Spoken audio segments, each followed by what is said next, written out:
বৃহস্পতিবার ভাইয়ের ক্লাস থাকে, ওকে নিয়ে গেছিলাম ক্লাস করাতে। হঠাৎ করে ওয়েদারটা একটু কেমন জানি হয়ে গেলো, কিন্তু বেশ ভালোই লাগছিলো। আমি একা কী করবো, তাই ঘুরে ঘুরে একটু দেখছিলাম এদিক সেদিক, এই গাছ ওই গাছ। এইসব ঘুরতে ঘুরতে হঠাৎ করে দেখি মা হনুমান চলে এসছে। ওই যে এখানে একটা বসে, তারপর উপরে আরও 4-5টা আছে, মোট কথা অনেক হনুমানের সাথে দেখা হয়েছিল। দিয়ে আবার ভেতরে চলে আসলাম বৃষ্টি হবে ভেবে।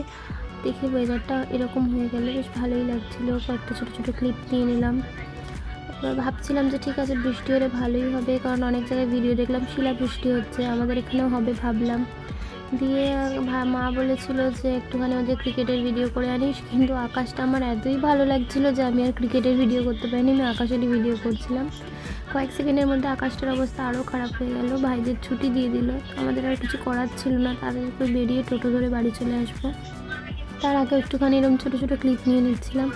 এবার ভাই বেরোবে, তো আমরা টোটোয় উঠে পড়েছি। এবার টোটো করে আমরা বাড়ি যাচ্ছি। যেতে যেতে আমি আকাশেরই ক্লিপটা নিচ্ছিলাম, খুব সুন্দর লাগছিল, কিন্তু তখনও বৃষ্টিটা হয়নি।